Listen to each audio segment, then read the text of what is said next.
ओम नमो शिवाय। ओम नमो शिवाय।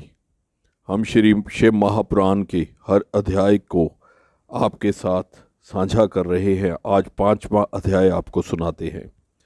भगवान सदाशिव ने कहा, हे प्रिय, हमें एक ऐसा मनुष्य उत्पन्न करना चाहिए जो सब विद्याओं में परमगत हो और जिसके ऊपर हम संपूर्ण संसारिक भार को छोड़कर आनंदपूर्वक विहार कर सकें। भगवान त्रिशूल पानी के मुख से निकले हुए इन शब्दों को सुनकर भगवती जगदम्बा जी ने अपनी बाई ओर देखा तो उनकी इच्छा से तुरंत ही एक मनुष्य की उत्पत्ति हुई। वह मनुष्य अत्यंत स्वरूपवान से तुरंत कलावान, बुद्धिमान तथा शीलवान था। उसका संपूर्ण शरीर श्याम वर्ण चंद्रमा जैसा था। वह अपने भाल पर त्रिपुंड धारण किए हुए था। वह पीत वस्त्र धारण किए हुए था। उसका प्रत्येक अंग सुडोल एवं परम सुंदर था। वह संपूर्ण विद्याओं का निधान, महाप्रतापी, सिद्ध रूप तथा पवित्र था। वह उत्पन्न होते ही बारंबार दंडवत करता हुआ भगवान सदाशिव एवं भगवती उमा के सम्मुख हाथ जोड़कर खड़ा हो गया। उस सुंदर मनुष्य को देखकर उमा सहित उमापति शिवजी अत्यंत प्रसन्नता को प्राप्त हुए। वह भी इन दोनों को देखकर बहुत हर्षित हुआ। तदोपरांत उसने हाथ जोड़कर इन दोनों की स्तुति तथा प्रशंसा करते हुए प्रार्थना की, हे पिता ए मातेश्वरी, आप मेरा नाम रखकर मेरे योग्य जो कार्य हो उसे बताइए। यह सुनकर श्री शिवजी बोले, तुम्हारा नाम विष्णु होगा। संपूर्ण सृष्टि में तुम्हारे समान तेजस्वी तथा प्रतापी अन्य कोई भी प्राणी प्रकट न होगा। तुम्हारा यश संपूर्ण संसार में निरंतर फैला रहेगा। संसारी मनुष्य तुम्हें हरि, चतुर्भुज, भगवान, अच्युत आदि उनके नाम से पुकारेंगे। तुम भक्तों का मनोरथ पूर्ण करने के लिए उत्पन्न किए गए हो। अब तुम्हें यह उचित है कि तुम तपस्या करो जिससे तुम्हें अधिक तेज एवं सामर्थ्य की प्राप्ति हो। इतना कहकर भगवान सदाशिव ने विष्णु को योग विद्या का उपदेश किया। तब विष्णु एक स्थान पर बैठकर तपस्या करने में संलग्न हो गए। हे नारद, वे द्वादशा दिव्य सहस्त्र वर्ष पर्यंत एक ही आसन पर बैठे हुए योग साधन द्वारा भगवान सदाशिव का ध्यान करते रहे, परंतु जब उन्हें तपस्या का कुछ भी फल प्राप्त नहीं हुआ तो उनके हृदय में अत्यंत शोक हुआ। उसी समय जिस प्रकार वर्षा में बादल गरजते हैं, ठीक उसी प्रकार यह आकाशवाणी हुई, हे विष्णु, तुम मन लगाकर फिर से तप करो, क्योंकि हम सुगमता से किसी को दिखाई नहीं देते हैं। इस आकाशवाणी को सुनकर उन्होंने पुनः अत्यंत कठिन तप करना आरंभ कर दिया। उस कठिन तपस्या के कारण विष्णु के पवित्र शरीर में इतना पसीना निकला कि उससे एक नदी बह चली। उस अवस्था में बैठे हुए विष्णु जब मूर्छित हो गए तब उनका नाम तीनों लोकों में हर नारायण प्रसिद्ध हुआ। वे इस प्रकार मूर्छित हो गए कि जैसे कोई निद्रा में शयन कर रहा हो। उसी दशा में भगवान सदाशिव की इच्छा से विष्णु की नाभि से एक कमल की उत्पत्ति हुई। उस कमल में बहुत सी पंखुड़ियां थीं। वह देखने में बहुत ऊंचा, अत्यंत मनोहर तथा लंबा था। ब्रह्मा जी बोले, हे नारद, विष्णु को उत्पन्न करने के पश्चात भगवान सदाशिव ने मुझे अपनी दाहिनी भुजा से उत्पन्न किया और उसी कमल में बैठा दिया। मेरा रंग लाल था। मेरे 4 मस्तक थे जो चारों दिशाओं की ओर खुल रहे थे। मेरे अन्य सभी अंग विष्णु के समान ही थे। मैं भी अत्यंत सामर्थ्यवान एवं तेजस्वी था। उसी समय मैंने यह आकाशवाणी सुनी, हे पुत्र, तुम्हारे अज, ब्रह्मा, धाता, विधाता, परजेश, परमेष्ठी, बहुगर्भ आदि अनेक नाम होंगे, परंतु मैं उस समय यह नहीं जान सका कि मुझे उत्पन्न करने वाला कौन है। हे नारद, भगवान सदाशिव की माया तीनों भुवनों को घेरे हुए है। वे जो चाहते हैं वही होता है। अस्तु, जब मैं यह नहीं जान सका कि मैं किसी के द्वारा उत्पन्न हुआ हूँ और किसका पुत्र हूँ तथा उस कमल के पुष्प की जड़ कहाँ है, तब मैंने अपने मन में यह विचार किया कि जिसके मूल से यह कमल का पुष्प उत्पन्न हुआ है वही मेरा पिता होगा।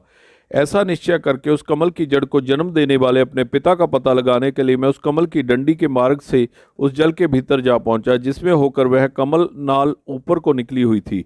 यद्यपि मैं उस कमल नाल के सारे सैकड़ों कोसों तक पानी के भीतर चला गया, परंतु मुझे उसके उद्गम स्थान का कोई भी पता नहीं चल सका। तब मैं निरंतर 100 वर्ष तक प्रयत्न करने के बाद निराश हो जाने के शोक से व्याकुल होकर उसी स्थान पर पुनः लौट आया जहां से नीचे की ओर गया था। जब मैं पुनः ऊपर लौट कर आया तो यह देखकर मेरे आश्चर्य की सीमा नहीं रही कि वहां वह कमल पुष्प कहीं भी दिखाई नहीं देता था जिस पर मैं पहले बैठा हुआ था। इस अद्भुत दृश्य को देखकर मुझे अत्यंत चिंता हुई। तब मैंने इस संपूर्ण सृष्टि के स्वामी से अपनी रक्षा करने की प्रार्थना की। हे नारद, उस समय मुझे चिंता युक्त देखकर आकाशवाणी हुई जिसके द्वारा 2 अक्षर प्रकट हुए। उन अक्षरों के सहारे 16 तथा 21 अक्षरों का और ज्ञान हुआ और जिनमें मैं बहुत सी बातों को जान सका। ठीक उसी समय भगवान सदाशिव की इच्छा से उस जल में अचेत होकर पड़े हुए विष्णु सचेत होकर मेरे समीप आए। वे रतन जटित किरीट आदि को धारण किए हुए थे। उनके शरीर का रंग मेघ के समान श्यामल था। उनके इस मनोहारी प्रकाशवान स्वरूप को देखकर मैं आश्चर्यचकित रह गया। इतनी कथा सुनकर ब्रह्मा जी ने कहा, हे नारद, इसमें किसी प्रकार का संदेह नहीं करना चाहिए, क्योंकि भगवान सदाशिव जो चाहते हैं वही होता है। अस्तु, मैंने विष्णु के उस स्वरूप को देखकर पूछा, आप कौन है? विष्णु ने उत्तर दिया, हे ब्राह्मण, हम ब्रह्मा अलख निरंजन हरि भूपति निर्विकार अचिंत्य तथा सच्चित आनंद स्वरूप है। हम तुम्हारे पिता हैं और हमारी ही नाभि कमल द्वारा तुम्हारी उत्पत्ति हुई है। अब तुम निर्भय हो जाओ, क्योंकि हम तुम्हारे रक्षक हैं। हमसे ऊपर, हमारे समान अथवा हमसे उत्तम अन्य कोई नहीं है। हमें सभी के स्वामी हैं। हे नारद, विष्णु ने यह बात अज्ञान अवस्था में ही कही थी कि हम ही उत्तम हैं और हम ही ब्रह्मा हैं, क्योंकि वो उस समय शिव जी की माया से अचेत थे। भला इस संसार में ऐसा कौन है जिसे भगवान सदाशिव की माया भुलावे में नहीं डाल देती? हे नारद, विष्णु के मुख से यह वचन सुनकर मुझे अत्यंत क्रोध आया। तब मैंने उनसे कहा, हे विष्णु, तुम ऐसी असत्य बात मत कहो और कैवल्य भाव का निश्चय रखो। यदि तुम हमें उत्पन्न करने वाले होते तो वेद हमें ब्रह्मा, पितामह, विधाता, परमेष्टि आदि नामों से नहीं पुकारते। हम स्वयं तीनों गुणों को धारण करके संपूर्ण सृष्टि को उत्पन्न करने वाले हैं। तुम्हें हमारे प्रति ऐसा शब्द नहीं कहना चाहिए। मेरी बात सुनकर विष्णु बोले, हे ब्रह्मा, तुम्हें ऐसे अज्ञान में पड़ना उचित नहीं है।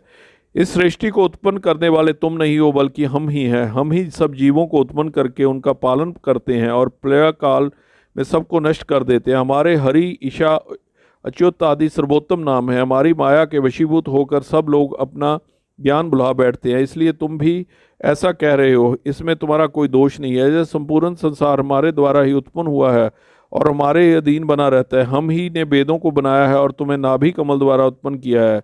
हमसे अधिक श्रेष्ठ अन्य कोई नहीं है। तुम अपने नामों पर अहंकार मत करो तथा क्रोध को त्याग कर जो वचन कहने योग्य तथा उचित है उन्हीं का प्रयोग करो। जिस प्रकार अंधा मनुष्य आंखों की महिमा का, निर्धन मनुष्य धनवान की अवस्था का वर्णन करे, उसी प्रकार वेद ने भी तुम्हारे नामों का वर्णन किया है। यदि तुम हमारा पूजन करोगे तो वह शुभ होगा, अन्यथा हम तुम्हें अपनी शक्ति द्वारा नष्ट कर देंगे। हे नारद, विष्णु के ऐसे अहंकार पूर्ण शब्द सुनकर पहले तो मुझे बहुत हंसी आई, फिर हृदय में इतना क्रोध उत्पन्न हुआ कि मैं उनका शत्रु बन गया और इनसे इस प्रकार कहने लगा, हे विष्णु, जिस प्रकार गुरु अपने शिष्य को झिड़क कर बुलाता है, उसी प्रकार तुम हमें उपदेश क्यों दे रहे हो? हे नारद, परस्पर इस प्रकार कहते हुए हम तथा विष्णु आपस में युद्ध करने लगे। शिव जी की माया से मोहित होकर हम दोनों ने बहुत समय तक खूब युद्ध किया, क्योंकि हम दोनों ही अपने को संपूर्ण सृष्टि का स्वामी समझते थे। जय शिव, जय शिव, जय शिव। ओम नमो शिवाय।